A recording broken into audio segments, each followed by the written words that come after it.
תלכי לסופר ושום דבר לא יוזל. מה שהיה הוא שיהיה. בדיוק. תודה רבה לך. שלום ליה. עודד שחר על האופטימיות הזאת. תודה רבה לך. תודה. עוד עניין מאוד אופטימי, היום מתחדשות שיחות הגרעין באומן. מדובר בפגישה משולשת בהשתתפות שר החוץ האמריקני ג'ון קרי, הממונה על המשא ומתן עם איראן מטעם המעצמות קת'רין אשטון, ושר החוץ של איראן מוחמד זריף. שלום לסימה שיין. שלום, ערב טוב. ראש ענף איראן במשרד המודיעין. אנחנו צפויים על פי הערכות להסכם שיחתם לקראת סוף נובמבר, וזה יהיה הסכם לא טוב לישראל?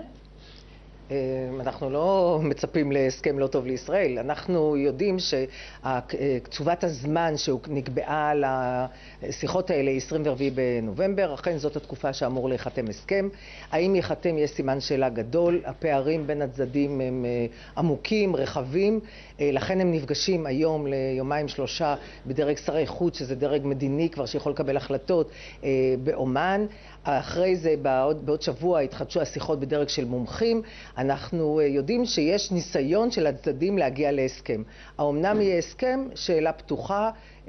אמר מי שאמר, גם כולל הנשיא אובמה, 50-50. או כן או לא, 50%. זה לא גבוה, אבל בהחלט מדינת ישראל מוטרדת מהאפשרות שבגלל שכל הצדדים רוצים לסגור את התיק הזה ורוצים להגיע לאיזושהי הסכמה, שאולי תהיינה פשרות של הרגע האחרון. צריך לומר, כמו שהדברים נראים כרגע, הפערים עמוקים. מישהו יצטרך לעשות ויתורים גדולים. האם זה הצד של המערכת הבינלאומית או הצד של איראן? נראה כרגע שהאיראנים לא במקום הזה של לעשות ויתורים.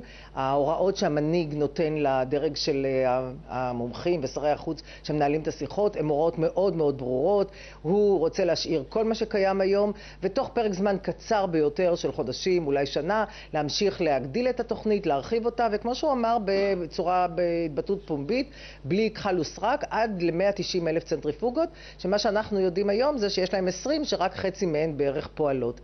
אז אם זאת העמדה שהאיראנים יגיעו לשיחות, ואם לא יהיה שינוי בעמדה הזאת, אני לא רואה שיהיה הסכם.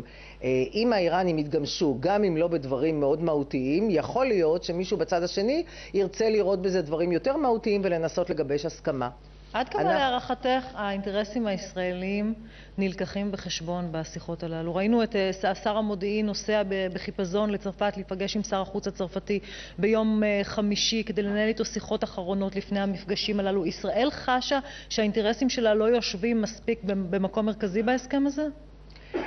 ראשית, אכן השר המודיעין שטייניץ ואני הצטרפתי למשלחת שלו, נסענו ביום שישי בבוקר וחזרנו היום לפנות בוקר. אכן השר מדבר עם כולם. אנחנו כן חשים שיש הבנה לעמדות שלנו. אנחנו לא מציגים עמדות מופרכות, אנחנו מציגים עמדות שיש בהן היגיון, שיש בהן הסבר, שיש בהן הבנה טכנולוגית רבה מאוד. ובפועל מה קורה? ובפועל אנחנו, כמו שאמרתי, כרגע הפערים גדולים. אנחנו לא שמענו מאף אחד מהצדדים שדיברנו, וזה לא רק פריז של הוויקנד האחרון, קודם לכן הוא היה בלונדון ונפגש עם שר החוץ הבריטי, קודם לכן הוא עוד היה בוושינגטון, זאת אומרת יש הרבה מאוד פעילות. אני חייבת לומר, יש הקשבה אמיתית לכל מה שאנחנו אומרים. האם בסופו של דבר זה יילקח בחשבון? אני חושבת שזה יילקח בחשבון, המידה שזה יילקח בחשבון, ואיפה יהיו ההגמשות. בסוף השטן הוא בפרטים, והפרטים במקרה הזה חשובים מאוד. כן, ישראל יכולה לסמוך על הנשיא אובמה, שבו נזכור ששלח איגרת לנשיא חמינאי, שמציע לו איזושהי עסקה של מלחמה בדאעש, תמורת הסכם גרעיני, איגרת מאוד מאוד סודית, גם ישראל לא ידעה על שליחתה. אפשר לסמוך על הנשיא האמריקאי?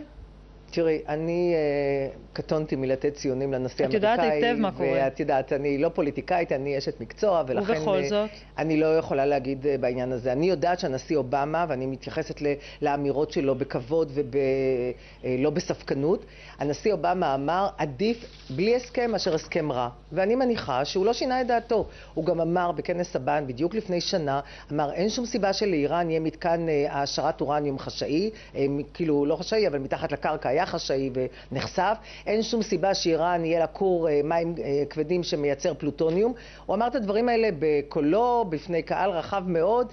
אני מקווה שהוא יעמוד על פי המילים של עצמו ולא ישנה אותם. אם הוא לא ישנה אותם, אפשר יהיה לסמוך. ואם יהיה הסכם רע לישראל, מה ישראל תוכל לעשות במקרה כזה? זה הסכם סופי, ההסכם הזה. אני מציעה שלא נחשוב כבר עכשיו שיהיה הסכם רע. אנחנו עושים את כל המאמצים האפשריים, בכל הדרגים, החל מראש הממשלה, דרך דרגים אחרים, על מנת להבהיר למערכת הבינלאומית, על מנת להסביר את העמדות שלנו, ועל מנת להבטיח שלא יהיה הסכם רע. וכל מה שאנחנו צריכים זה לקוות שלא יהיה הסכם רע. בהחלט. אני מאוד מודה לך שבאת אלינו היום. תודה רבה לך. תודה לך. על הדברים הללו. עכשיו אנחנו חוזרים לאירופה בהקשר אחר, בהמשך לסקוטים, אבל בדרך שונה. תושבי